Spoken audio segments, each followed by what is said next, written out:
몸은 우리를 위해 존재하는 것이지 우리가 몸에 의해 사용되기 위해 존재하는 것이 아닙니다. 이 강력한 문장은 이 책의 핵심을 관통합니다. 우리는 흔히 우리가 곧 우리의 몸이라고 생각합니다. 하지만 신지학의 관점에서 볼 때 우리의 물리적 몸, 에테르 이중체, 아스트랄 몸은 모두 우리라는 존재가 사용하는 도구일 뿐입니다. 진실은 오직 당신의 내면에 있습니다.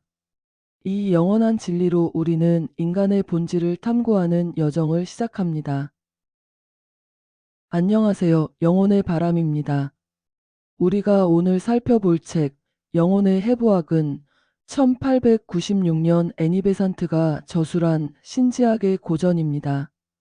애니 베산트는 19세기 말에서 20세기 초에 가장 영향력 있는 신지학자 중 한 명으로 복잡한 영적 진리를 누구나 이해할 수 있는 언어로 전달하는 탁월한 능력을 가진 저자였습니다.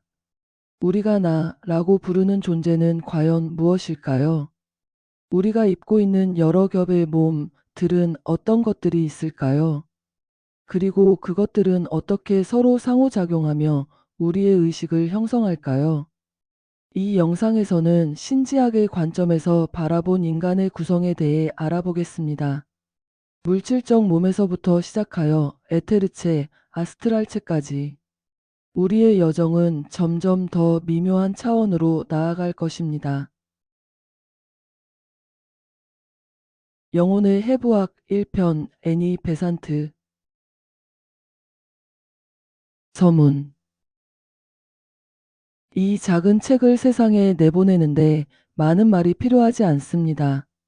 이는 신지학 교리의 간단한 설명에 대한 대중의 요구를 충족시키기 위해 고안된 일련의 교본 중 7번째입니다. 일부에서는 우리의 문헌이 너무 난해하고 기술적이며 일반 독자들에게는 너무 비싸다고 불평해왔습니다. 이 시리즈가 이러한 실질적인 요구를 충족시킬 수 있기를 바랍니다. 신지학은 학자들만을 위한 것이 아닙니다. 그것은 모든 이를 위한 것입니다. 아마도 이 작은 책들을 통해 처음으로 그 가르침을 엿보게 될 사람들 중에는 그 철학과 과학, 종교의 더 깊은 문제들에 학생의 열정과 초심자의 열의로 접근하게 될 이들도 있을 것입니다. 하지만 이 교본들은 초기의 어려움에도 굴하지 않는 열성적인 학생들을 위해 쓰여진 것이 아닙니다. 이것들은 일상의 세계에서 바쁘게 살아가는 남녀들을 위해 쓰여졌으며 삶을 더 쉽게 견디고 죽음을 더 쉽게 마주할 수 있게 해주는 위대한 진리들을 명확히 설명하고자 합니다. 우리 인종의 장로 형제들인 스승들의 종으로서 쓰여진 이 책들은 우리의 동료 인간들을 돕는 것 외에 다른 목적이 있을 수 없습니다. 서론 의식과 그 매개체들, 인간과 그가 입는 의복에 대해 많은 혼란이 존재하기 때문에 신지학 학생들에게 우리가 알고 있는 사실들을 명확하게 설명하는 것이 필요해 보입니다. 우리는 연구를 통해 처음에는 모호했던 많은 것들이 명확해지고 막연했던 것들이 분명해졌으며 이론으로만 받아들여졌던 많은 것들이 직접적인 지식이 된 단계에 이르렀습니다. 따라서 확실한 사실들을 정확한 순서로 정리할 수 있게 되었습니다. 이러한 사실들은 후속 학생들이 관찰력을 발달시킴에 따라 반복적으로 관찰할 수 있으며 물리학자가 다른 관찰되고 정리된 현상들을 다루는 것과 같은 확실성을 가지고 이야기할 수 있습니다. 하지만 물리학자가 실수할 수 있는 것처럼 형이상학자도 실수할 수 있으며 지식이 넓어짐에 따라 오래된 사실들의 새로운 빛이 비춰지고 그들의 관계가 더 명확하게 보이며 그들의 모습이 바뀝니다. 종종 추가적인 빛이 전체라고 생각했던 것이 단지 조각에 불과했다는 것을 보여주기 때문입니다. 여기 제시된 견해들에 대해 어떤 권위도 주장하지 않습니다. 이것들은 단지 학생으로서 다른 학생들에게 전하는 것이며 가르침을 받은 것을 재현하려는 노력입니다만 분명 불완전하게 이해되었을 것이며 제자들이 그들의 제한된 능력으로 할 수 있는 관찰의 결과들도 포함되어 있습니다. 우리 연구의 시작에서 서양의 독자들이 자신을 바라보던 태도를 바꾸고 인간과 그가 거주하는 몸들을 명확히 구분하는 것이 필요합니다. 우리는 우리가 입는 외부 의복과 자신을 동일시하는 습관이 있습니다. 우리는 마치 우리가 우리의 몸인 것처럼 생각하는 경향이 있습니다. 만약 우리가 주제에 대한 올바른 개념을 파악하려면 이러한 관점을 벗어나 잠시 착용했다가 다시 벗어버리는 껍데기와 자신을 동일시하는 것을 중단해야 합니다. 이러한 몸들은 우리에게 일시적인 존재만을 가지고 있으며 우리가 다시 그것이 필요할 때 새로운 것을 입기 위해 벗어버립니다. 우리를 이러한 몸들과 동일시하는 것은 우리의 옷과 자신을 동일시하는 것만큼이나 어리석고 비합리적입니다. 우리는 이러한 몸들에 의존하지 않습니다. 그들의 가치는 그들의 유용성에 비례합니다. 지속적으로 이루어지는 실수는 우리의 의식, 자아를 그것이 순간적으로 기능하고 있는 매개체와 동일시하는 것입니다. 이는 깨어있는 의식과 어느 정도는 꿈의 의식도 몸 안에서 살아가고 작동하며 일반적인 사람에게는 그것과 분리되어 알려지지 않았다는 사실로 인해서만 용서될 수 있습니다. 하지만 실제 조건에 대한 지적인 이해는 얻을 수 있으며 우리는 우리의 자아를 그의 매개체로부터 분리시키도록 훈련할 수 있습니다. 시간이 지나면서 이것은 분명한 사실이 될 것입니다. 우리가 매개체 밖으로 나와 경험할 수 있게 되면 우리는 그것 안에서보다 훨씬 더 완전한 의식을 가지고 존재하며 어떤 면에서도 그것에 의존하지 않는다는 것을 알게 됩니다. 이것이 한번 달성되면 우리의 자아를 우리의 몸들과 다시 동일시하는 것은 당연히 불가능해지며 우리가 입는 것이 우리라고 생각하는 실수를 다시는 할 수 없게 됩니다. 적어도 지적인 이해는 우리 모두의 능력 안에 있으며 우리는 자아, 셀프와 그의 몸들 사이를 습관적으로 구분하도록 훈련할 수 있습니다. 이것은 우리를 대다수가 빠져있는 환상에서 벗어나게 하며 이 필멸의 삶의 변화와 기회를 초월한 더 평온한 영역으로 우리를 이끌어 올립니다. 매일의 작은 문제들이 압도적으로 보이는 체현된 의식에는 그렇게 크게 보이지 않게 되며 변화하는 것과 상대적으로 영속적인 것 사이의 진정한 비율을 우리에게 보여줍니다. 이는 파도에 휩쓸려 익사 직전인 사람과 바위 위에 서서 그 아래에서 파도가 무해하게 깨지는 것을 보는 사람의 차이와 같습니다. 인간이라고 할 때 나는 살아있고 의식적이며 생각하는 자아, 즉 개인을 의미합니다. 이는 몸을 취했다가 다시 떠나는 존재이며 이를 반복적으로 수없이 하는 존재입니다. 점차적으로 시대를 거치면서 발전하고 경험을 모으고 동화시킴으로써 성장하며 앞장에서 언급한 고차원의 마나스 또는 정신 차원에 존재하는 존재입니다. 이 인간이 우리의 연구 주제가 될 것이며 우리가 이제 잘 알게 된 세 가지 차원, 물질적, 아스트랄, 정신적 차원에서 기능하는 것을 살펴볼 것입니다. 인간은 물질적 차원에서 자아의식을 발달시키면서 경험을 시작합니다. 여기서 우리가 모두 익숙한 깨어있는 의식이 나타납니다. 이는 뇌와 신경계를 통해 작동하며 이를 통해 우리는 일반적인 방식으로 추론하고 현재 생의 과거 사건들을 기억하며 삶의 문제들에 대해 판단을 내립니다. 우리가 정신적 능력이라고 인식하는 모든 것은 인간이 그의 순례 여정의 이전 단계들을 통해 이루어낸 작업의 결과입니다. 이 물질적 차원에서의 자아의식은 개인이 발달하고 인간이 생애를 거듭하면서 점점 더 생생하고 더 활동적이며 더 살아있게 됩니다. 매우 미발달된 사람을 연구해보면 그의 자아의식적 정신활동이 질적으로 빈약하고 양적으로 제한되어 있음을 발견하게 됩니다. 그는 물리적 뇌와 에테르 뇌를 통해 작업하고 있습니다. 전체 신경계와 관련하여 보이는 것과 보이지 않는 것 모두에서 활동이 계속되고 있지만 그 활동은 매우 서툴러 보입니다. 거기에는 매우 적은 분별력이 있고 정신적 접촉의 섬세함이 거의 없습니다. 일종의 정신적 활동은 있지만 그것은 매우 유아적이거나 어린아이 같은 종류의 것입니다. 그것은 매우 작은 것들에 몰두하고 매우 사소한 사건들에 의해 즐거워하며 그를 끄는 것들은 하찮은 성격의 것들입니다. 그는 창가에 앉아서 복잡한 거리를 내다보기를 좋아하며 사람들과 차량들이 지나가는 것을 보면서 그것들에 대해 언급하고 잘 차려입은 사람이 웅덩이에 빠지거나 지나가는 택시에 의해 심하게 튀어 더럽혀지면 크게 즐거워합니다. 그는 자신의 주의를 끌만한 것이 내부에 별로 없기 때문에 자신이 살아있다는 것을 느끼기 위해 끊임없이 외부로 향합니다. 이는 정신적 진화의 낮은 단계에서 나타나는 주요한 특징 중 하나입니다.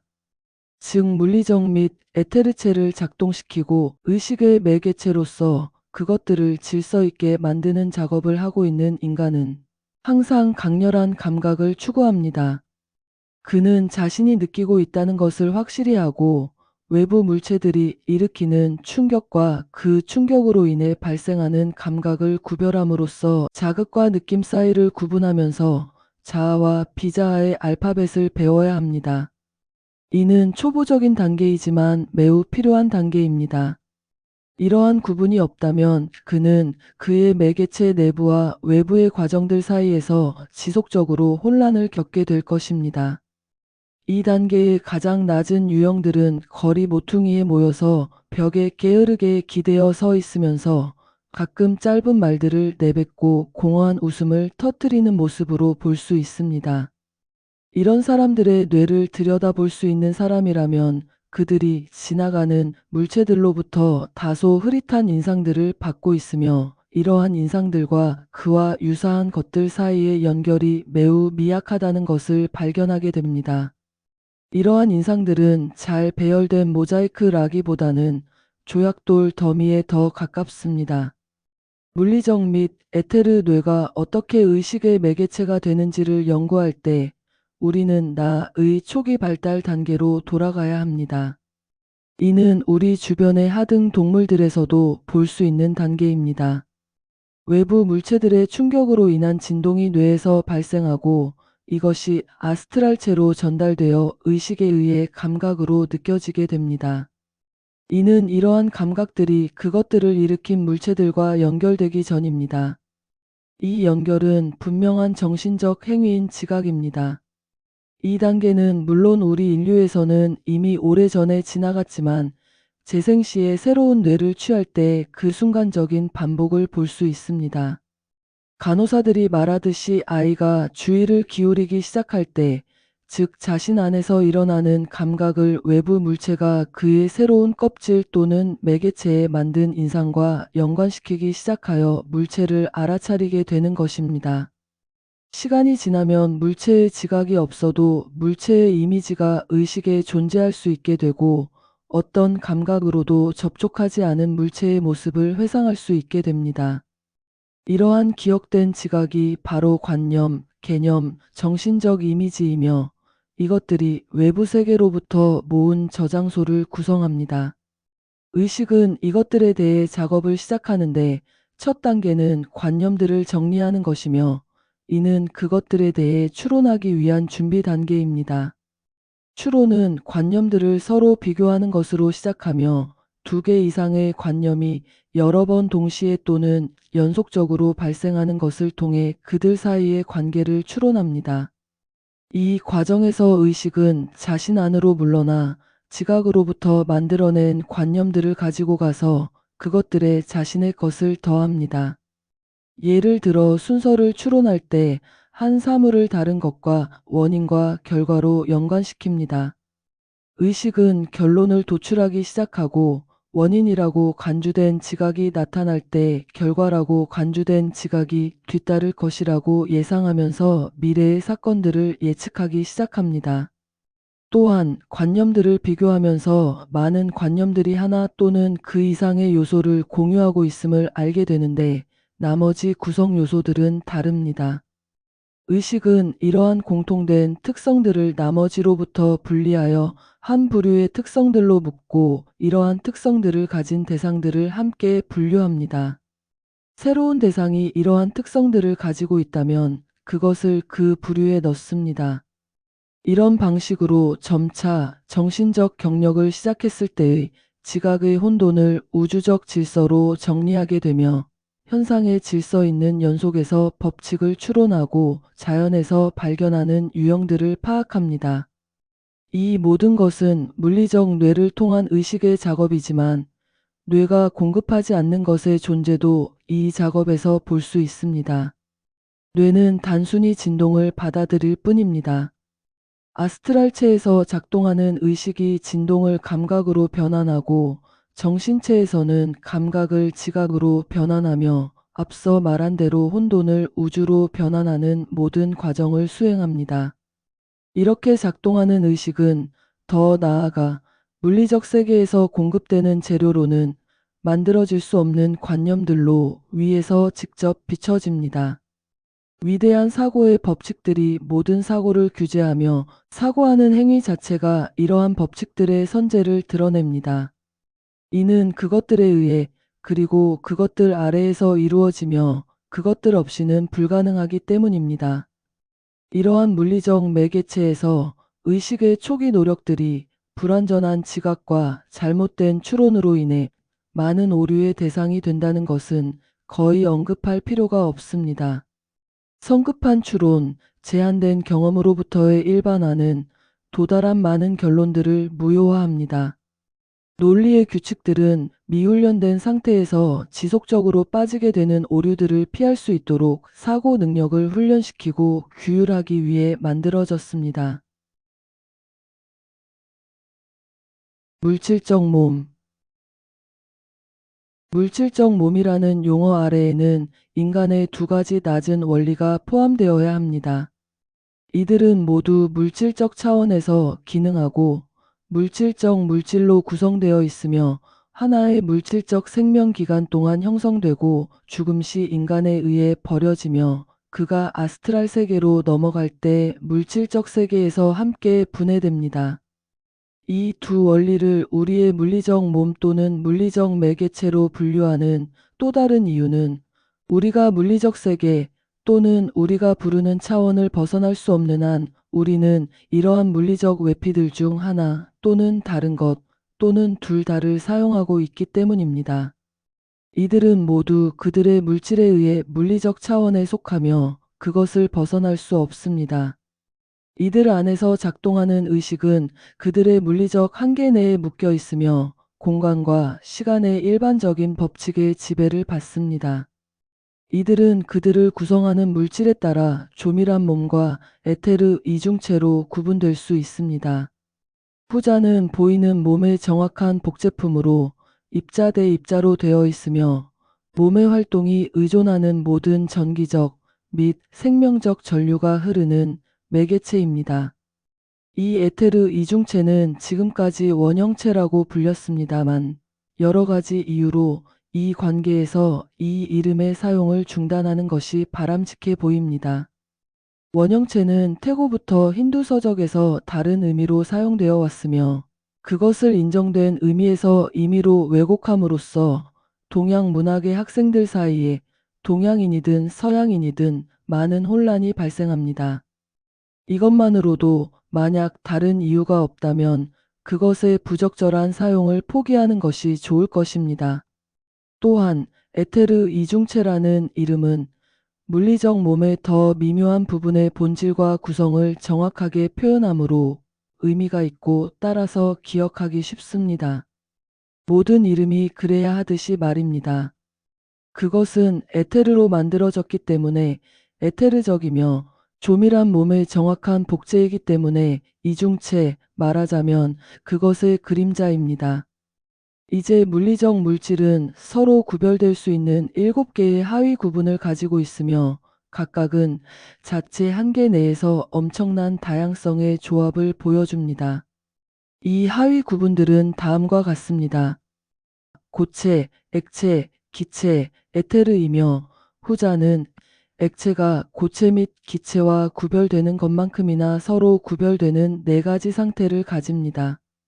이것들이 물리적 물질의 7가지 상태이며 그러한 물질의 어떤 부분도 이러한 상태들 중 어느 것으로든 전환될 수 있습니다.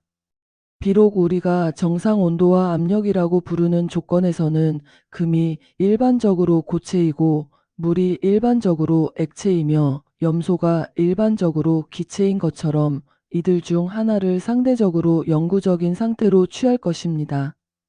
인간의 물리적 몸은 이러한 7가지 상태의 물질로 구성되어 있습니다. 조밀한 몸은 고체, 액체, 기체로 구성되어 있고 에테르 이중체는 각각 에테르 1, 에테르 2, 에테르 3, 에테르 4로 알려진 에테르의 4가지 하위 구분으로 구성되어 있습니다. 더 높은 신지학적 진리들이 사람들 앞에 놓여질 때 우리는 그들이 지속적으로 그것들이 너무 구름 속에 있다고 불평하고 다음과 같이 묻는 것을 발견합니다. 우리는 어디서부터 시작해야 합니까? 만약 우리가 스스로 배우고 주장된 진리들을 증명하고자 한다면 어떻게 시작해야 합니까? 우리가 취해야 할 첫 번째 단계들은 무엇입니까? 신지학자들이 그토록 유창하게 논하는 이 언어의 알파벳은 무엇입니까? 우리가 해야 할 일은 무엇입니까? 우리는 이 문제들을 이해하고 검증하기 위해 다른 이들의 말을 단순히 신뢰하는 대신에 무엇을 해야 합니까? 나는 다음 페이지들에서 이 질문에 답하려고 합니다. 진지한 사람들이 그들이 취해야 할 초기의 실천적 단계들을 볼 수 있도록 말입니다. 물론 이러한 단계들은 도덕적, 지적, 영적 부분들도 훈련 중에 있는 삶의 일부여야 한다는 것이 항상 이해되어야 합니다. 물리적 몸에만 행하는 어떤 것도 사람을 선견자나 성자로 만들지는 못할 것입니다. 하지만 우리가 사용해야 하는 도구로서 몸이 존재하므로 우리가 길의 방향을 향해 발걸음을 돌리기 위해서는 몸에 대한 특정한 처리가 필요하다는 것도 사실입니다. 몸만을 다루는 것은 우리가 열망하는 높이에 도달하게 하지는 못하지만 몸을 그대로 두는 것은 그러한 높이에 도달하는 것을 완전히 불가능하게 만들 것입니다. 그가 살고 일해야 하는 몸들은 인간의 도구들이며 우리가 가장 먼저 깨달아야 할 것은 이것입니다. 몸은 우리를 위해 존재하는 것이지 우리가 몸에 의해 사용되기 위해 존재하는 것이 아닙니다. 몸은 우리의 것이며 우리가 사용하는 것입니다. 우리가 그것에 의해 사용되도록 그것에 속하는 것이 아닙니다. 몸은 정제되고 개선되며 훈련되고 인간의 가장 높은 목적을 위한 물리적 차원의 도구로서 가장 적합한 형태로 만들어져야 하는 도구입니다. 그 방향으로 이끄는 모든 것은 장려되고 육성되어야 합니다. 그것에 반하는 모든 것은 피해야 합니다. 몸이 어떤 욕구를 가질 수 있고 과거에 어떤 습관을 가졌을 수 있다는 것은 중요하지 않습니다. 몸은 우리의 것이며 우리의 하인이고 우리가 원하는 대로 사용되어야 합니다. 그리고 그것이 자신의 손에 고삐를 쥐고 인간에 의해 인도되는 대신 인간을 인도하려고 하는 순간 그 순간 삶의 전체 목적이 전복되며 어떤 종류의 진보도 완전히 불가능해집니다. 여기가 진지한 사람이 시작해야 하는 지점입니다. 물리적 몸의 본질 자체가 그것을 하인이나 도구로 비교적 쉽게 전환될 수 있게 만듭니다. 그것은 우리가 그것을 훈련하고 형성하는 데 도움이 되는 특정한 특성들을 가지고 있습니다. 그 특성들 중 하나는 일단 특정한 방식으로 작동하는데 익숙해지면 매우 쉽게 그 방식을 자발적으로 계속 따르게 되며 이전에 다른 방식들을 따를 때만큼이나 그렇게 하는 것에 행복해 한다는 것입니다. 나쁜 습관이 형성되었다면 몸은 그 습관의 변화에 상당한 저항을 할 것입니다.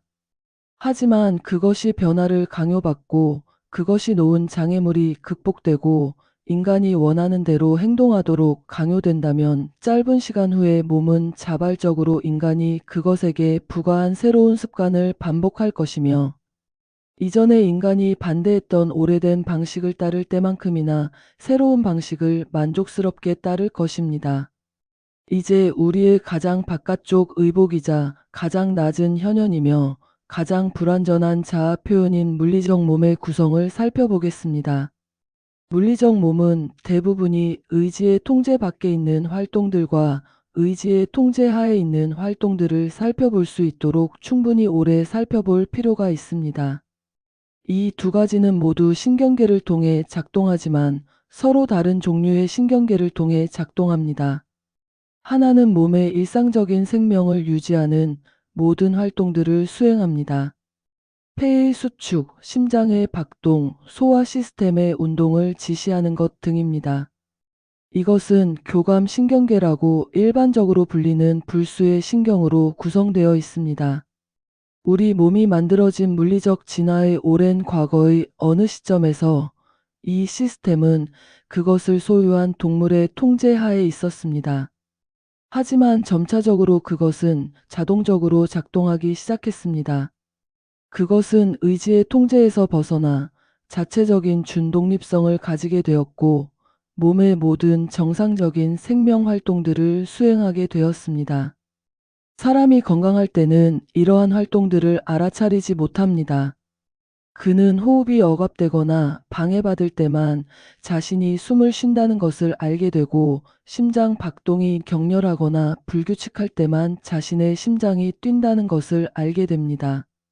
그러나 모든 것이 정상일 때는 이러한 과정들이 알아차리지 못한 채 진행됩니다. 하지만 오랜 고통스러운 연습을 통해 교감 신경계를 의지의 통제 하에 두는 것이 가능합니다. 인도의 하타 요가라고 불리는 요가 수행자들은 이 능력을 비상한 정도로 발전시키는데 이는 낮은 심리적 능력들을 자극하기 위한 목적으로 합니다. 영적, 도덕적, 지적 성장에 대한 고려 없이 물리적 몸의 직접적인 행동을 통해 이러한 능력들을 발전시키는 것이 가능합니다. 하타 요기는 상당한 기간 동안 호흡을 정지시키는 것을 포함하여 자신의 호흡을 통제하는 것을 배웁니다.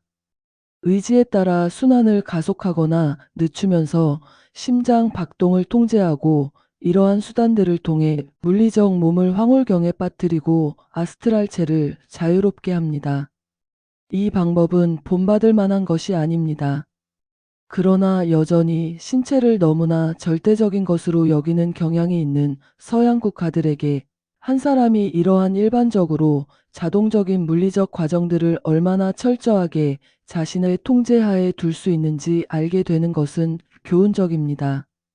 또한 수천 명의 사람들이 물리적 감옥에서 자신을 자유롭게 하고 몸의 생기가 정지되었을 때도 자신이 살아있다는 것을 알기 위해 스스로에게 길고 극도로 고통스러운 훈련을 부과한다는 것을 아는 것도 중요합니다.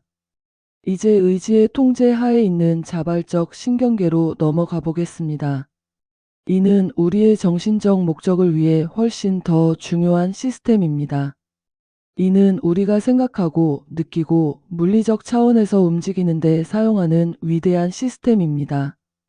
이는 대뇌, 척수, 축, 뇌와 척수로 구성되어 있으며 여기서 신체의 모든 부분으로 신경 물질의 필라멘트들이 뻗어나갑니다. 감각 신경과 운동 신경, 우리가 느끼기 위한 신경은 주변부에서 축으로 달리고 우리가 움직이기 위한 신경은 축에서 주변부로 달립니다. 신체의 모든 부분에서 신경 섬유들이 달리며 서로 연결되어 다발을 만들고 이것들이 진행하여 척수와 연결되어 그것의 외부 섬유질 물질을 형성하며 위로 올라가 뇌에서 퍼지고 가지를 치며 모든 느낌과 의지적 운동의 중심이 됩니다. 이는 의지와 의식이 자리 잡은 것으로 말할 수 있는 시스템입니다. 인간은 뇌와 신경계를 통하지 않고는 물리적 차원에서 아무것도 할 수 없습니다. 만약 이것들이 혼란스러우면 그는 더 이상 질서 있는 방식으로 자신을 표현할 수 없습니다. 여기에 유물론이 사고와 뇌활동이 함께 변한다는 주장에 기초를 두고 있습니다. 유물론자가 다루는 물리적 차원만을 다룰 때는 실제로 그들은 함께 변합니다. 그리고 사고가 신경작용의 결과가 아니라는 것을 보여주기 위해서는 다른 차원, 즉 아스트랄로부터 힘을 가져올 필요가 있습니다. 만약 뇌가 약물이나 질병 또는 상해에 의해 영향을 받는다면 그 뇌를 소유한 사람의 사고는 더 이상 물리적 차원에서 적절한 표현을 찾을 수 없습니다. 유물론자는 또한 특정 질병이 있을 때 사고가 특별히 영향을 받는다는 것을 지적할 것입니다. 실어증이라는 희귀한 질병이 있는데 이는 귀 근처의 뇌조직의 특정 부분을 파괴하고 단어와 관련된 기억의 완전한 상실을 동반합니다. 만약 이 병을 앓고 있는 사람에게 질문을 하면 그는 대답할 수 없습니다. 그의 이름을 물어보면 아무런 답을 하지 못합니다. 그러나 그의 이름을 말해주면 그는 인식의 표시를 보일 것이며 어떤 진술을 읽어주면 그는 동의나 반대를 표시할 것입니다. 그는 생각할 수는 있지만 말을 할 수 없습니다. 마치 뇌에 없어진 부분이 단어의 물리적 기억과 연결되어 있었던 것처럼 보입니다. 그래서 그것의 상실로 인해 그 사람은 물리적 차원에서 단어의 기억을 잃고 말을 할 수 없게 되지만 여전히 사고력을 가지고 있어서 어떤 제안에 대해 동의하거나 반대할 수 있습니다. 유물론적 논쟁은 물론 그 사람이 불완전한 도구로부터 자유로워질 때 즉시 무너집니다. 그는 그때 자신의 능력을 발현할 수 있지만 다시 물리적 표현으로 축소될 때는 다시 무능해집니다. 이것이 우리의 현재 연구와 관련하여 중요한 이유는 유물론적 입장의 타당성이나 무효성에 있는 것이 아니라 사람이 물리적 차원에서의 표현이 그의 물리적 도구의 능력에 의해 제한된다는 사실에 있습니다. 그리고 이 도구는 물리적 작용에 의해 손상될 수 있다면 또한 개선될 수도 있다는 점. 이는 우리가 매우 중요한 것으로 발견하게 될 고려사항입니다. 이러한 신경계들은 몸의 모든 부분과 마찬가지로 세포들로 구축되어 있습니다. 이는 현미경으로 볼 수 있는 벽과 내용물을 가진 작은 정의된 몸체들로 그들의 다양한 기능에 따라 변형됩니다. 이 세포들은 다시 작은 분자들로 구성되어 있고 이것들은 다시 원자들로 구성되어 있습니다. 화학자의 원자들로 각 원자는 화학 원소의 그의 궁극적 불가분의 입자입니다. 이러한 화학 원자들은 기체, 액체, 그리고 조밀한 몸의 고체를 형성하기 위해 무수한 방식으로 결합합니다. 각각의 화학 원자는 신지학도에게 있어 독립적인 생명을 이끌어갈 수 있는 살아있는 것이며 그러한 원자들의 각각의 더 복잡한 존재로의 결합 또한 다시 살아있는 것입니다.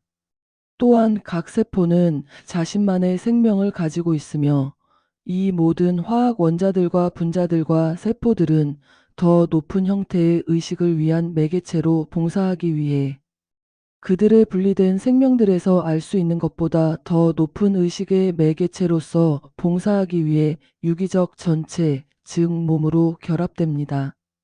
이제 이 몸들을 구성하는 입자들은 끊임없이 오고 가고 있습니다.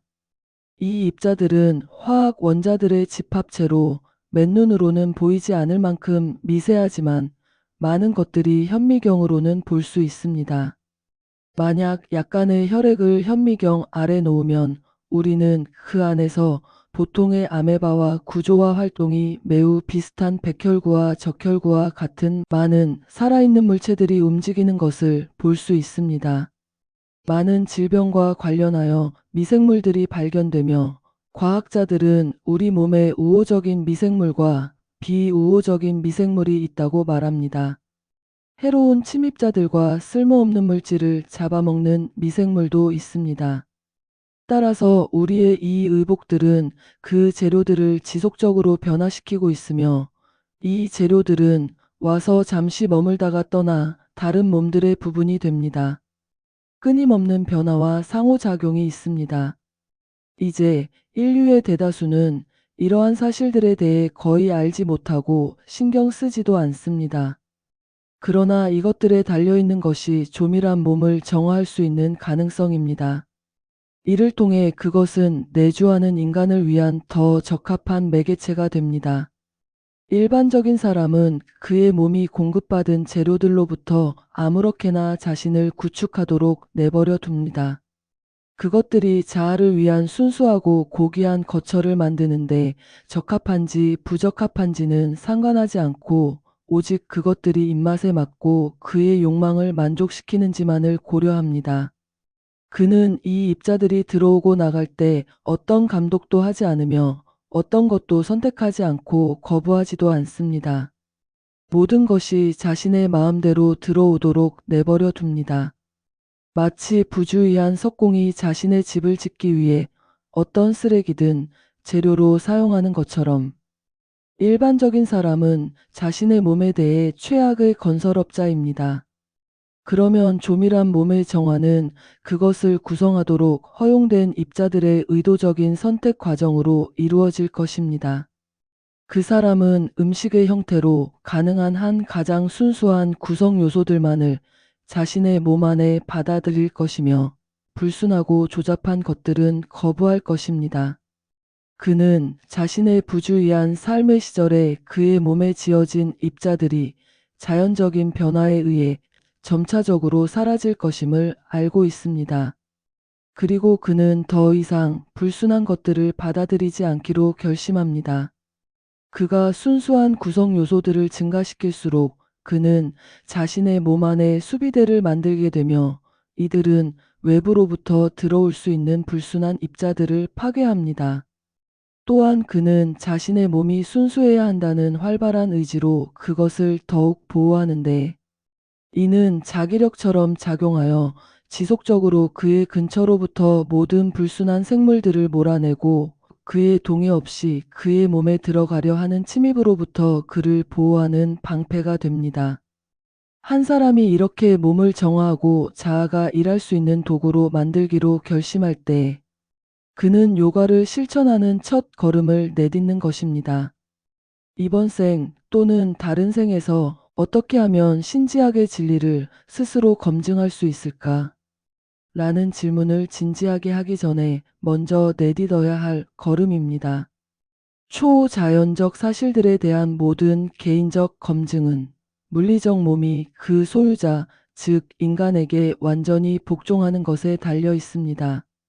검증은 그가 해야 하는 것이며 그가 몸이라는 감옥에 단단히 묶여 있는 동안이나 그 몸이 불순한 동안에는 할 수 없습니다. 더 잘 단련된 삶으로부터 부분적으로 발달된 초심리적 능력들을 가져왔다 하더라도 그 능력들이 현재의 불리한 환경에도 불구하고 나타난다 하더라도 그가 물리적 몸 안에 있을 때는 그 능력들의 사용이 방해를 받을 것입니다.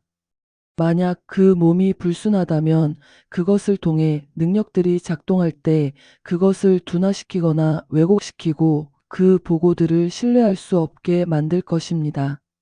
몸이 더욱 인상받기 쉽게 되고 그가 그 재료를 개선하고 더 잘 통제하게 됨에 따라 그는 그것을 더 나은 표현을 위해 사용할 수 있게 됩니다.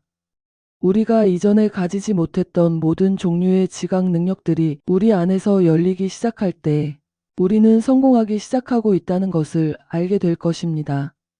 비록 매우 제한된 정도일지라도 말입니다. 우리는 소리와 모습에 더 충만하고 부드럽고 풍부한 화음에 더 부드럽고 공정하고 사랑스러운 색조에 더욱 민감해질 것입니다. 마치 화가가 일반적인 눈에는 보이지 않는 미묘한 색채를 보도록 자신의 눈을 훈련시키듯이 음악가가 일반적인 귀에는 들리지 않는 음의 배음을 듣도록 자신의 귀를 훈련시키듯이 우리도 우리의 몸을 일반인들이 놓치는 삶의 더 미세한 진동을 받아들이도록 훈련시킬 수 있습니다. 물론 많은 불쾌한 감각들이 올 것입니다. 우리가 살고 있는 세계는 그 안에 거주하는 인류에 의해 거칠고 조잡하게 만들어졌기 때문입니다. 하지만 다른 한편으로는 우리가 직면하고 극복하는 어려움들을 100배로 보상해주는 아름다움이 드러날 것입니다. 그리고 이것은 허영이나 즐거움과 같은 이기적인 목적을 위해 그러한 몸을 소유하기 위함이 아니라 그것들을 소유한 인간이 더 넓은 유용성을 위해 봉사할 수 있는 더 많은 힘을 위해 그것들을 소유하기 위함입니다. 그것들은 인류의 진보를 돕는데 더 효율적인 도구가 될 것이며, 따라서 우리의 위대한 스승들의 작업인 인간 진화를 촉진하는 그 과업에서 우리가 협력할 수 있는 특권을 가질 수 있도록 더 적합하게 될 것입니다. 비록 우리가 이 주제의 전체 부분을 통해 물리적 차원에만 있었지만, 우리는 이 연구가 중요성이 없지 않다는 것을 볼 수 있으며, 의식의 가장 낮은 매개체도 우리의 관심을 필요로 하고 우리의 노력에 보답할 것이라는 것을 알 수 있습니다. 우리의 이 도시들, 우리의 이 땅은 이 지식이 공통의 지식이 되고, 그것이 지적으로 가능한 것으로서뿐만 아니라 일상생활의 법칙으로서 받아들여질 때 더 깨끗하고 더 아름답고 더 나아질 것입니다. 에테르 이중체. 현대 물리과학은 모든 신체적 변화가 그것이 근육이나 세포 또는 신경에서 일어나든 전기적 작용을 동반한다고 보며, 이는 아마도 끊임없이 일어나는 화학적 변화에도 해당될 것입니다. 가장 정교한 검유계를 이용한 세심한 관찰을 통해 이에 대한 충분한 증거가 축적되었습니다. 전기적 작용이 일어나는 곳에는 반드시 에테르가 존재해야 하므로, 전류의 존재는 에테르의 존재를 증명하는 것입니다. 에테르는 모든 것을 관통하고 둘러싸고 있습니다. 어떤 물리적 입자도 다른 입자와 직접 접촉하지 않으며 각각은 에테르장 안에서 진동하고 있습니다. 서양의 과학자는 필수적인 가설로서 주장하는 것을, 동양 과학의 훈련된 제자는 검증 가능한 관찰로서 주장합니다. 실제로 에테르는 의자나 탁자처럼 가시적이지만 정상적인 물리적 시각과는 다른 시각이 필요할 뿐입니다. 이미 말했듯이 에테르는 4가지 변형으로 존재하며, 이 중 가장 미세한 것은 궁극적 물리적 원자들, 소위 화학 원자가 아닌 실제로는 복합체인 원자들로 구성되어 있으며, 이는 분해되면 아스트랄 물질을 산출하기 때문에 궁극적이라고 할 수 있습니다. 에테르 이중체는 조밀한 몸의 고체, 액체, 기체 성분들을 관통하는 이 4가지 에테르로 구성되어 있으며, 모든 입자를 에테르막으로 둘러싸서 조밀한 형태의 완벽한 복제본을 만듭니다. 이 에테르 이중체는 훈련된 시각으로 완벽하게 볼 수 있으며, 보라색을 띤 회색이고, 조밀한 몸이 조잡하거나 정교한 것처럼 그 구조도 조잡하거나 정교할 수 있습니다. 4가지 에테르는 고체, 액체, 기체가 조밀한 몸의 구성에 들어가는 것처럼 에테르 이중체의 구성에 들어가지만, 조밀한 구성 요소들처럼 더 조잡하거나 더 정교한 조합으로 있을 수 있습니다. 조밀한 몸과 그것의 에테르 이중체는 그들의 품질에 있어 함께 변화한다는 것을 주목하는 것이 중요합니다. 따라서 지원자가 의도적이고 의식적으로 그의 조밀한 몸을 정제할 때, 에테르 이중체는 그의 의식이나 추가적인 노력 없이도 따라갑니다. 이 에테르 이중체는 생명력, 프라나가 신경을 따라 흘러 그들이 운동력과 외부 충격에 대한 민감성의 전달자로 작용할 수 있게 하는 매개체입니다. 사고, 움직임, 감각의 능력들은 물리적이나 에테르 신경 물질에 있지 않습니다. 그것들은 내부 몸들에서 작동하는 에고의 활동들이며, 생명의 숨결이 신경실과 신경세포를 따라 흐를 때만 물리적 차원에서 표현이 가능해집니다. 프라나, 생명의 숨결은 슈리 샹카라차리아가 우리에게 가르쳤듯이 자아의 활동적 에너지이기 때문입니다. 에테르 이중체의 기능은 이 에너지를 위한 물리적 매개체로서 봉사하는 것이며, 따라서 종종 우리 문헌에서 프라나의 매개체로 언급됩니다. 에테르 이중체가 알코올의 휘발성 성분들에 특별히 민감하다는 것을 주목하는 것이 유용할 수 있습니다. 사람이 잠들 때 에고는 물리적 몸에서 빠져나와 그것이 잠들어 다음 날의 일을 위해 회복하도록 내버려 둡니다. 조밀한 몸과 그것의 에테르 이중체는 이렇게 그들 자신의 장치와 그들의 구성과 습관에 의해 그들이 끌어들이는 영향력의 작용에 맡겨집니다. 아스트랄 세계로부터의 사고, 형태들의 흐름이 에고가 깨어있는 의식 속에서 만들거나 품었던 사고, 형태들과 본질이 같은 것들이 조밀한 뇌와 에테르 뇌로 들어갔다 나가며 에고에 의해 깨어있는 의식에서 설정된 진동의 자동적 반복과 섞여서 대부분의 사람들이 익숙한 파편적이고 혼란스러운 꿈들을 일으킵니다. 이러한 파편적인 이미지들은 물리적 몸이 홀로 남겨졌을 때의 작동 방식을 보여주기에 교훈적입니다. 그것은 과거의 진동들의 파편들만을 합리적 질서나 일관성 없이 재현할 수 있을 뿐입니다. 그것들이 던져지는 대로 아무리 터무니없이 부조화스럽더라도 그것들을 함께 맞추며 부조리나 비합리성에 둔감하고 만화경의 거울이 주는 규칙성조차 없는 형태와 색채의 환상극에 만족합니다. 이런 식으로 보면 조밀한 뇌와 에테르 뇌는 사고의 창조자가 아닌 도구로서 쉽게 인식됩니다. 그들이 혼자 있을 때 만들어내는 것들이 얼마나 매우 변덕스러운지를 볼 수 있기 때문입니다. 잠에서 생각하는 에고는 이 두 몸에서 빠져나옵니다. 더 정확히 말하면 보이는 부분과 보이지 않는 부분이 있는 이 하나의 몸에서 빠져나옵니다. 죽음에서는 마지막으로 빠져나오는데 이때는 다음과 같은 차이가 있습니다.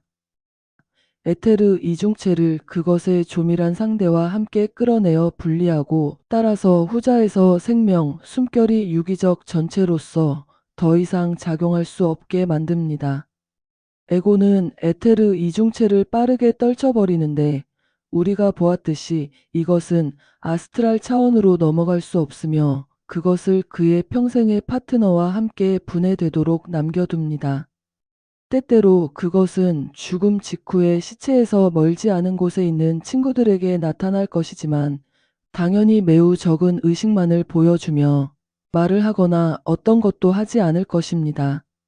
그것은 물리적인 것이기 때문에 비교적 쉽게 볼 수 있으며 신경계의 약간의 긴장만으로도 그것을 식별할 수 있을 만큼 충분히 예리한 시각이 될 수 있습니다. 또한 그것은 많은 교회 묘지의 유령의 원인이 되는데 그것의 물리적 상대가 누워있는 무덤 위를 맴돌며 앞서 언급한 이유로 아스트랄 몸보다 더 쉽게 볼 수 있습니다. 따라서 죽음 속에서도 그들은 몇 피트의 공간 이상으로 나뉘지 않습니다. 정상적인 사람의 경우 이러한 분리는 오직 죽음에서만 일어나지만 매개체적이라고 불리는 유형의 일부 비정상적인 사람들은 지상생활 동안 물리적 몸의 부분적 분리를 겪습니다. 이는 위험하고 다행히도 상대적으로 드문 비정상성으로 많은 신경 긴장과 장애를 일으킵니다. 에테르 이중체가 방출될 때 이중체 자체가 두 부분으로 찢어집니다. 그것의 전체는 조밀한 몸으로부터 분리될 수 없습니다. 그렇게 되면 후자의 죽음을 초래할 것이기 때문입니다. 생명, 숨결의 흐름이 순환을 위해 그것의 존재를 필요로 하기 때문입니다. 심지어 그것의 부분적 철수도 조밀한 몸을 무기력한 상태로 만들고 생명 활동들은 거의 중단됩니다. 분리된 부분들이 재결합될 때까지 극심한 탈진이 따르며 정상적인 결합이 재확립될 때까지 매개체의 상태는 상당한 물리적 위험에 처해 있습니다. 매개체의 존재 하에서 발생하는 현상의 대다수는 에테르 이중체의 이러한 방출과 관련이 없지만 물질화에 주목할 만한 특성으로 유명했던 일부는 이 특이한 물리적 해리를 관찰해 제시합니다. 나는 에글린턴 씨가 이 기이한 물리적 해리를 매우 드문 정도로 보여주었다는 정보를 받았습니다. 그의 에테르 이중체가 왼쪽에서 흘러나오는 것을 볼 수 있었고 그의 조밀한 몸은 눈에 띄게 수축되었습니다. 같은 현상이 허스크 씨에게서도 관찰되었는데 그의 조밀한 몸이 너무 축소되어 그의 옷을 채울 수 없게 되었습니다. 에글린턴 씨의 몸은 한 번은 크기가 너무 줄어들어서 물질화된 형태가 그것을 들고 나와 참석자들의 검사를 위해 제시했습니다. 매개체와 물질화된 형태가 모두 검사하기에 충분한 빛 속에서 볼 수 있었던 몇 안 되는 사례 중 하나입니다. 매개체의 이러한 수축은 몸에서 더 조밀한 가중할 수 있는 물질의 일부가 제거되었음을 암시하는 것 같습니다. 아마도 액체 성분의 일부일 것입니다. 하지만 내가 아는 한 이 점에 대해서는 어떤 관찰도 이루어지지 않았으며 따라서 확실성을 가지고 말하는 것은 불가능합니다. 확실한 것은 이러한 에테르 이중체의 부분적 방출이 많은 신경 문제를 초래한다는 것이며 만약 자신이 그것에 취약하다는 것을 발견한다면 어떤 현명한 사람도 그것을 실천해서는 안 된다는 것입니다. 우리는 이제 조밀한 부분과 에테르 부분 모두에서 물리적 몸을 연구했습니다. 이는 물리적 차원에서의 작업을 위해 에고가 입어야 하는 의복이며 그의 물리적 작업을 위한 편리한 사무실이 되거나 죽음만이 열쇠를 쥐고 있는 그의 감옥이 될 수 있는 거처입니다. 아스트랄 또는 욕망의 몸. 우리는 보이는 부분과 보이지 않는 부분 모두에서 인간의 물리적 몸을 연구했으며 인간, 살아있고 의식적인 존재가 깨어있는 의식 속에서 물리적 세계에 살면서 그가 물리적 몸을 통해 표현할 수 있는 만큼만 자신의 지식을 보여주고 자신의 힘을 발현할 수 있다는 것을 이해합니다. 그것의 발달의 완전성이나 불완전성에 따라 물리적 차원에서의 그의 표현의 완전성이나 불완전성이 결정될 것입니다. 그가 낮은 세계에서 기능할 때 그것은 그를 제한하며 그의 주위에 진정한 통과할 수 없는 경계를 형성합니다. 그것을 통과할 수 없는 것은 지구상에서 나타날 수 없으며 따라서 발달하는 인간에게 그것의 중요성이 있습니다. 같은 방식으로 인간이 다른 영역의 우주, 즉 아스트랄 차원이나 아스트랄 세계에서 물리적 몸 없이 기능할 때 그는 그의 아스트랄 몸이 가능하게 하는 만큼의 그의 지식과 힘, 간단히 말해 자신을 표현할 수 있습니다. 그것은 동시에 그의 매개체이자 그의 제한입니다. 인간은 그의 몸들보다 더 많은 것입니다. 그는 아스트랄이나 물리적 차원 어디에서도 표현할 수 없는 많은 것을 가지고 있습니다. 하지만 그가 표현할 수 있는 만큼은 그 특정 영역의 우주에서 인간 자신으로 간주될 수 있습니다. 우리가 더 높은 세계로 올라감에 따라 인간 자신이 발전하면서 또한 점차적으로 더 높고 더 높은 의식의 매개체들을 완성으로 이끌면서 그의 더 많은 부분이 표현될 수 있다는 것을 발견하게 될 것입니다.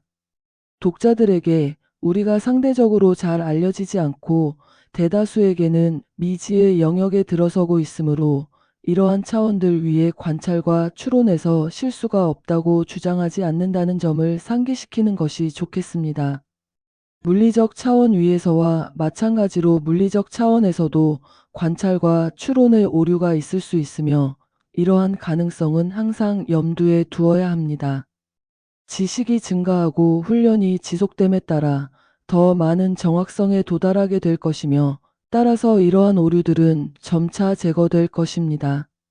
그러나 필자는 단지 학생일 뿐이므로 세부 사항에서 실수가 발생할 수 있으며 미래의 수정이 필요할 수 있습니다.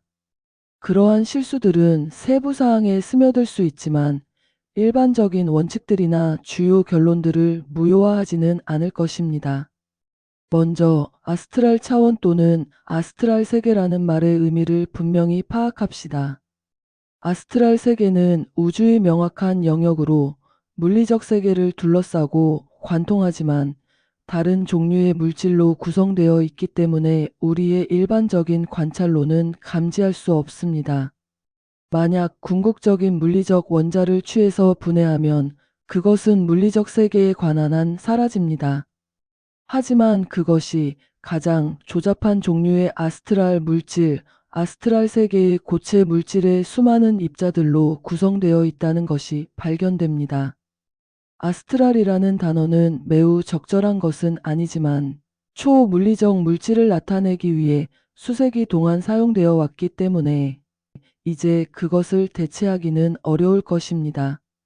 아마도 처음에는 물리적 물질과 비교했을 때 아스트랄 물질의 빛나는 외관 때문에 관찰자들이 선택했을 것입니다.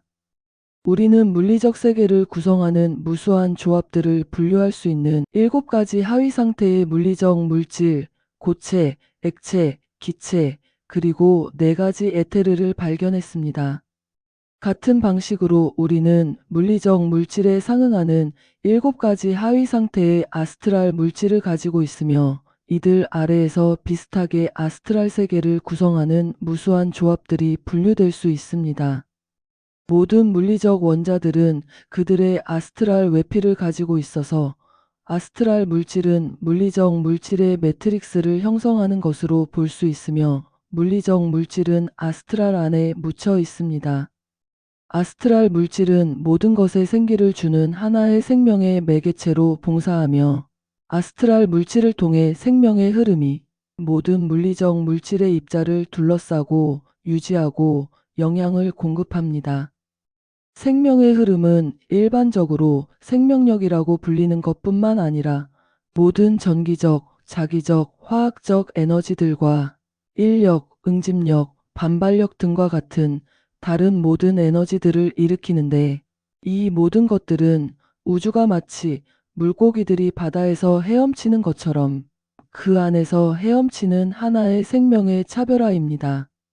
이렇게 물리적 세계를 친밀하게 관통하는 아스트랄 세계로부터 생명력은 후자의 에테르로 전달되며 그때 에테르는 우리가 그들의 작용을 관찰하는 물리적 물질의 더 낮은 하위 상태들의 이러한 모든 힘들의 매개체가 됩니다.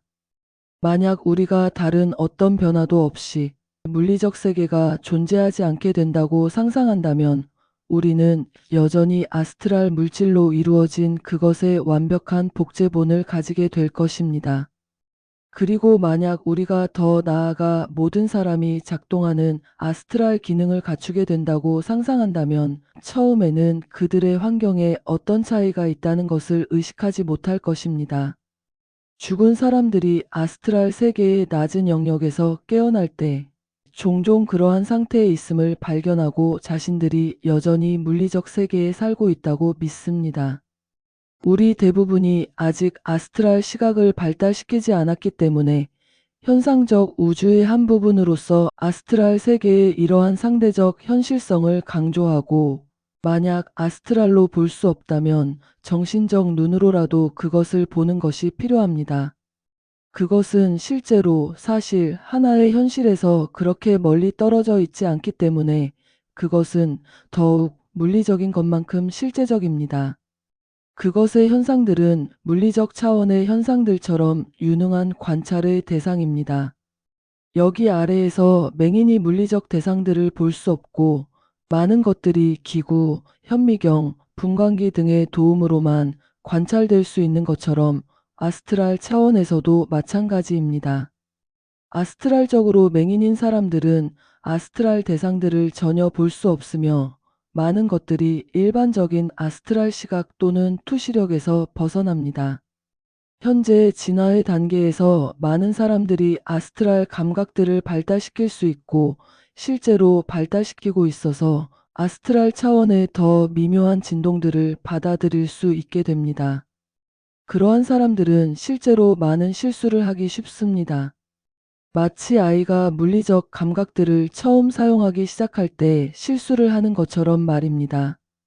하지만 이러한 실수들은 더 넓은 경험으로 교정되며 시간이 지나면 그들은 아스트랄 차원에서도 물리적 차원에서만큼 정확하게 보고 들을 수 있게 됩니다. 이러한 발달을 인위적인 수단으로 강제하는 것은 바람직하지 않습니다. 어느 정도의 물리적 강점이 발달될 때까지는 물리적 세계가 편안하게 다룰 수 있는 거의 전부이며 아스트랄의 광경, 소리, 일반적 현상들의 침입은 혼란스럽고 심지어 알람을 울리게 할 수 있기 때문입니다.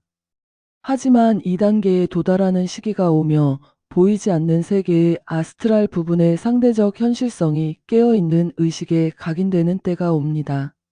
이를 위해서는 아스트랄 몸을 가지는 것뿐만 아니라 우리 모두가 가지고 있는 것처럼 그것이 완전히 조직되고 작동 상태에 있어야 하며 의식이 그 안에서 행동하는 데 익숙해져야 합니다. 모든 사람이 지속적으로 아스트랄 몸을 통해 작업하고 있지만 비교적 적은 수만이 물리적 몸에서 분리되어 그 안에서 작업합니다.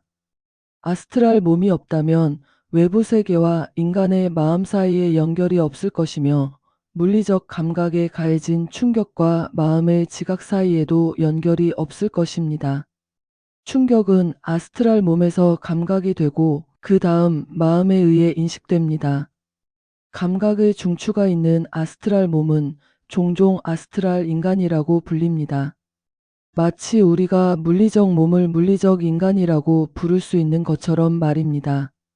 하지만 물론 그것은 단지 매개체일 뿐이며 그 안에서 인간 자신이 기능하고 그것을 통해 그는 더 조잡한 매개체인 물리적 몸에 도달하고 또 그것에 의해 도달됩니다. 아스트랄 몸의 구성에 관해서는 그것은 아스트랄 물질의 7가지 하위 상태로 이루어져 있으며 이들 각각에서 더 조잡하거나 더 미세한 물질들을 끌어들일 수 있습니다. 잘 형성된 아스트랄 몸을 가진 사람을 상상하는 것은 쉽습니다. 당신은 그를 물리적 몸을 벗어던지고 더 미묘하고 더 빛나는 그것의 복제본 안에 서 있는 모습으로 생각할 수 있습니다. 투시력을 가진 시각에는 그의 모습 그대로 보이지만 일반적인 시각에는 보이지 않습니다. 나는 잘 형성된 아스트랄 몸이라고 말했습니다. 왜냐하면 발달되지 않은 사람의 아스트랄 몸은 매우 미완성된 모습을 보이기 때문입니다. 그것의 윤곽은 불분명하고 그것의 물질들은 둔하고 잘 배열되어 있지 않으며 만약 물리적 몸에서 빠져나온다면 그것은 단순한 형태가 없는 변화하는 구름에 불과하여 명백히 독립적인 매개체로서 작용하기에 부적합합니다. 그것은 실제로 조직된 아스트랄 몸이라기보다는 아스트랄 물질의 단편에 가깝습니다. 아메바형 유형의 아스트랄 원형질 덩어리입니다. 잘 형성된 아스트랄 몸은 그 소유자가 상당히 높은 수준의 지적 문화나 영적 성장에 도달했다는 것을 의미합니다. 따라서 아스트랄 몸의 외관은 그것을 사용하는 에고가 이룬 진보의 정도를 나타냅니다. 그것의 윤곽의 명확성, 그것의 물질들의 빛남, 그리고 그것의 조직의 완성도에 의해 우리는 에고가 도달한 진화의 단계를 판단할 수 있습니다. 그것의 개선 문제에 관해서는 아스트랄 몸의 개선은 한편으로는 물리적 몸의 정화에 다른 한편으로는 마음의 정화와 발달에 달려 있다는 것을 기억해야 합니다. 아스트랄 몸은 생각으로부터 오는 인상들에 특히 민감한데 이는 아스트랄 물질이 물리적 물질보다 정신세계의 모든 충동에 더 빠르게 반응하기 때문입니다. 예를 들어 우리가 아스트랄 세계를 보면 끊임없이 변화하는 형태들로 가득 차 있는 것을 발견합니다. 우리는 거기서 사고 형태들, 원소 정수로 구성되고 생각에 의해 생명을 부여받은 형태들을 발견하며 또한 이 원소 정수의 거대한 덩어리들을 알아차리게 되는데 여기서 계속해서 형태들이 나타났다가 다시 그 안으로 사라집니다. 주의 깊게 관찰하면 우리는 생각의 전류가 이 아스트랄 물질을 떨게 만드는 것을 볼 수 있습니다. 강한 생각들은 그것을 덮개로 삼아 오랫동안 실체로 지속되는 반면 약한 생각들은 스스로를 약하게 옷 입히고 다시 흔들려 나갑니다. 따라서 모든 아스트랄 세계를 통해 변화들이 생각, 충동들 아래에서 계속 일어나고 있습니다. 인간의 아스트랄 몸은 아스트랄 물질로 만들어져 있기 때문에 생각의 충격에 반응하는 이러한 준비성을 공유하며 그것을 치는 모든 생각에 떨림으로 답합니다. 이러한 생각들이 외부에서, 즉 다른 사람들의 마음으로부터 오든 또는 내부에서, 즉 그 소유자의 마음으로부터 오든 상관없습니다. 아스트랄 몸의 색은 인간의 본성, 즉 그의 낮은 동물적, 정열적 본성에 따라 변하고 물리적 몸 밖의 부분을 카마의 오라라고 부릅니다. 이는 카마 또는 욕망, 몸에 속하기 때문입니다. 이는 일반적으로 인간의 아스트랄 몸이라고 불립니다.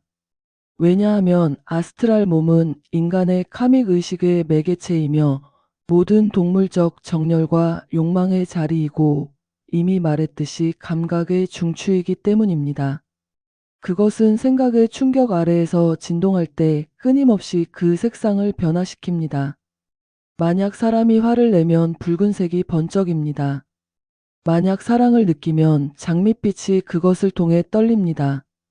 만약 사람의 생각이 높고 고귀하다면 그것들은 그에 응답하기 위해 더 미세한 아스트랄 물질을 요구하며 우리는 이것이 아스트랄 몸에 미치는 영향을 각 하위 차원의 더 조잡하고 밀도 높은 입자들의 손실과 더 미세하고 희박한 종류의 획득에서 추적할 수 있습니다. 생각이 낮고 동물적인 사람의 아스트랄 몸은 조잡하고 두껍고 밀도가 높으며 색이 어둡습니다. 종종 물리적 몸의 윤곽이 그 안에서 거의 사라질 정도로 밀도가 높습니다. 반면에 진보된 사람의 아스트랄 몸은 미세하고 맑고 빛나며 색이 밝습니다. 정말로 아름다운 대상입니다. 그러한 경우에 낮은 정열들은 지배되었고 마음의 선택적 행동이 아스트랄 물질을 정제했습니다. 그러므로 고귀하게 생각함으로써 우리는 아스트랄 몸을 정화합니다.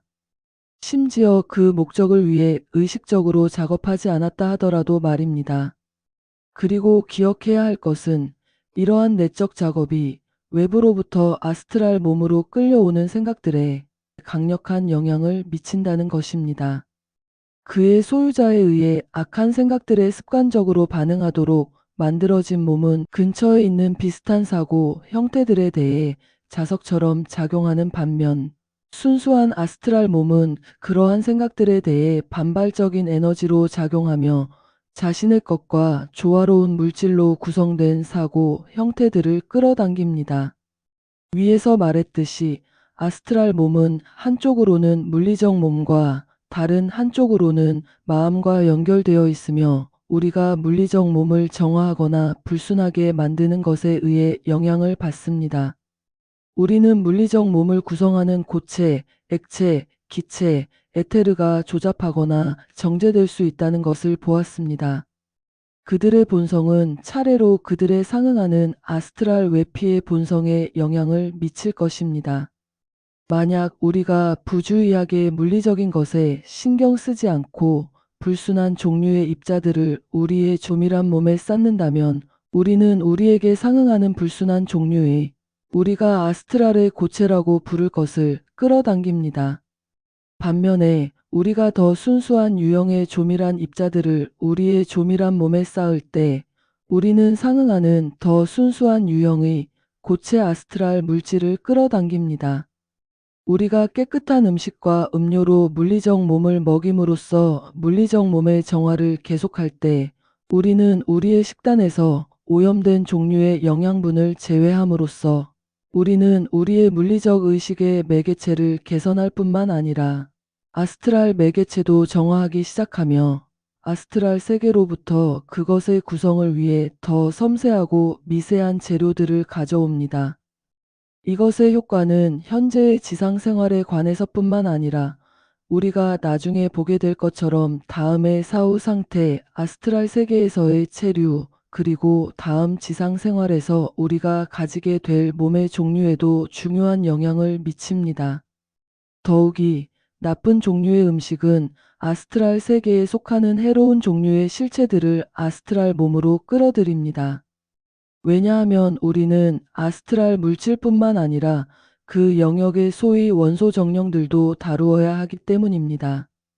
이들은 그 차원에 존재하는 더 높고 더 낮은 유형의 실체들로 인간의 생각에 의해 탄생했습니다. 또한 아스트랄 세계에는 타락한 사람들, 그들의 아스트랄 몸에 갇힌 사람들이 있는데 이들은 엘리멘탈리스로 알려져 있습니다. 원소 정령들은 그들의 본성과 조화를 이루는 물질을 포함하는 아스트랄 몸을 가진 사람들에게 끌리며 엘리멘탈리스들은 당연히 그들이 물리적 몸에 있을 때 조장했던 것과 같은 악덕에 탐닉하는 사람들을 찾습니다. 아스트랄 시각을 가진 사람이라면 누구나 런던 거리를 걸으면서 정육점 주변에 모여드는 역겨운 원소 정령들의 무리를 볼 수 있습니다. 맥주집과 진 술집에서는 특히 엘리멘탈리스들이 모여들어 술의 불결한 발산물을 즐기고 가능한 경우 음주자들의 몸속으로 밀고 들어갑니다. 이러한 존재들은 이러한 물질들로 그들의 몸을 만드는 사람들에 의해 끌리며 그러한 사람들은 그들의 아스트랄 생활의 일부로 이러한 환경을 가지게 됩니다. 이는 아스트랄 차원의 각 단계를 통해 계속됩니다.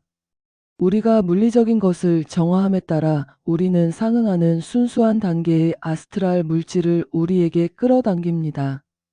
이제 물론 아스트랄 몸의 가능성은 우리가 그 안에 쌓는 물질들의 본성에 크게 달려 있습니다. 정화의 과정을 통해 우리가 이러한 몸들을 더욱 미세하게 만들어감에 따라 그들은 더 낮은 충동들에 반응하는 것을 멈추고 아스트랄 세계의 더 높은 영향력에 반응하기 시작합니다. 우리는 이렇게 하여 비록 그 본질상 외부에서 오는 영향에 민감하지만 점차적으로 더 낮은 진동에 반응하는 능력을 잃어가고 더 높은 진동에 반응하는 능력을 획득해가는 도구를 만들고 있는 것입니다. 마치 우리가 와이어를 이용해 공명 진동을 만들 수 있듯이 그 목적을 위해 그것의 지름, 길이, 장력을 선택하듯이 우리도 고귀한 화음이 우리 주변 세계에서 울릴 때 공명 진동을 내도록 우리의 아스트랄 몸을 조율할 수 있습니다. 이는 단순한 추측이나 이론의 문제가 아닙니다. 이는 과학적 사실의 문제입니다. 여기서 우리가 와이어나 현을 조율하듯이 거기서도 우리는 아스트랄 몸의 현들을 조율할 수 있습니다. 원인과 결과의 법칙은 거기서도 여기서처럼 마찬가지로 유효합니다. 우리는 법칙에 호소하고 법칙에 의지하며 그것을 신뢰합니다. 우리에게 필요한 것은 지식과 그 지식을 실천에 옮기려는 의지뿐입니다. 이 지식을 먼저 하나의 가설로서 낮은 세계에서 당신이 알고 있는 사실들과 조화를 이루는 것으로서 실험해 볼 수 있습니다. 나중에 당신이 아스트랄 몸을 정화함에 따라 그 가설은 지식으로 변할 것입니다. 그것은 당신 자신의 1차적인 관찰의 문제가 될 것이며 당신은 처음에는 작업 가설로만 받아들였던 이론들을 검증할 수 있게 될 것입니다. 여기까지 우리는 인간을 구성하는 가장 기본적인 세 가지 몸에 대해 알아보았습니다. 물질적 몸, 에테르 이중체, 그리고 아스트랄 몸. 각각의 몸은 그들만의 고유한 기능과 특성을 가지고 있으며 더 높은 의식 차원으로 나아가기 위한 기초를 형성합니다. 다음 편에서는 더 높은 차원의 몸들과 인간의 참된 본성에 대해 알아보도록 하겠습니다. 함께 해주셔서 감사합니다.